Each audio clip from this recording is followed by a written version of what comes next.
BJP के नेता और पूर्व प्रवक्ता मनीष पांडे का बड़ा बयान। महागठबंधन की सरकार से पूछा, क्या अदानी चोर नहीं है, क्या वो घोटालेबाज नहीं है। इंडिया टीवी न्यूज के लिए विशाल वैभव की विशेष रिपोर्ट पटना से। समझ गया ना। नमस्कार, आप देख रहे हैं इंडिया टीवी न्यूज और मैं हूं विशाल वैभव। अभी जो है हमारे साथ बीजेपी के नेता और प्रवक्ता मनीष पांडे हैं। हम उनसे जानते हैं क्योंकि जिस तरह से बिहार सरकार जो है अडानी को लेकर जो इन्वेस्टर समिट की बैठक हुई थी उसमें जो है 50,000 का इन्वेस्टमेंट आ रहा है और बिहार सरकार अपनी पीठ थपथपा रही है और काफ़ी ही बिहार सरकार खुश भी नज़र आ रही है। तो इसको लेकर जो है बीजेपी के प्रवक्ता जो हमेशा अपनी बातों को बेबाकी से रखते हैं, हम उनसे जानते हैं इस मामले पे पूरे जो है वो कितने खुश है, भारतीय जनता पार्टी की क्या प्रतिक्रिया है, हम मनीष पांडे से जानते हैं।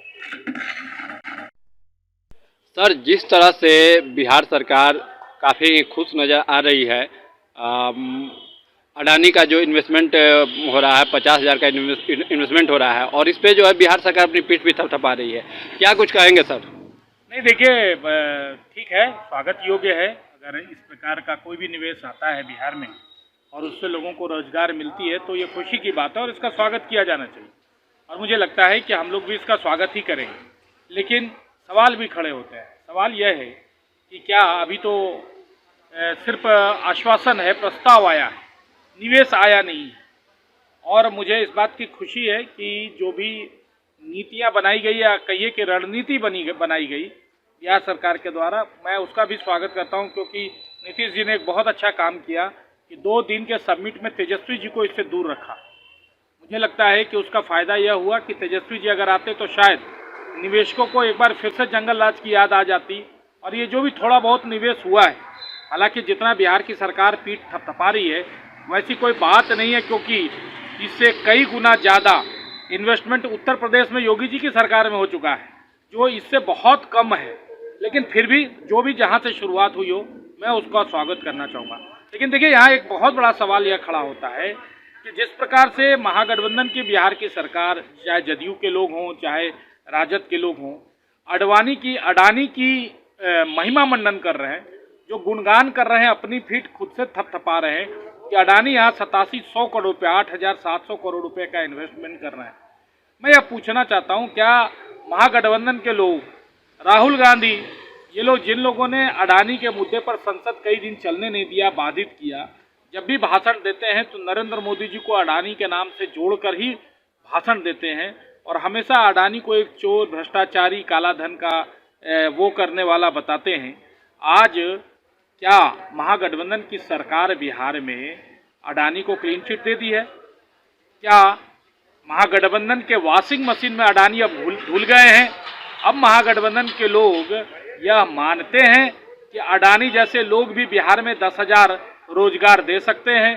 क्या अडानी अगर बिहार में 10,000 लोगों को रोजगार देते हैं तो इतने वर्षों से देश भर में उनकी फैक्ट्रियां, उनके निवेश हर राज्यों में हो रहे हैं, क्या वहां लोगों को रोजगार नहीं मिल रहा होगा?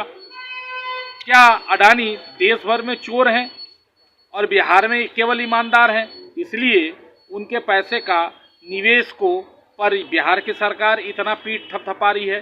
देखिए, निवेश कितना होगा, प्रस्ताव आया है, यह तो समय बताएगा, लेकिन इतना अवश्य है कि जिस अडानी के नाम को लेकर नरेंद्र मोदी जी को बदनाम करने की कोशिश राहुल गांधी और विपक्ष के तमाम नेता अब तक कर रहे थे, उन सब की पोल पट्टी खुल गई है।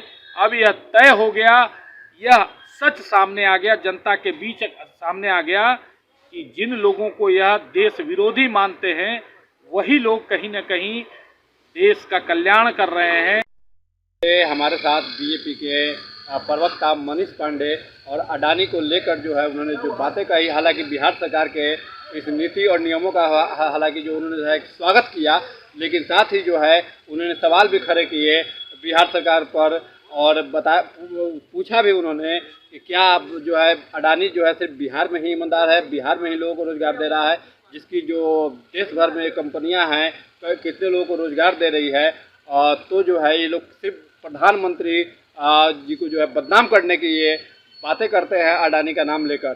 तो बने रहिए तमाम खबरों के लिए इंडिया टीवी न्यूज़ के साथ। इंडिया टीवी न्यूज़ के लिए विशाल वैभव, पटना।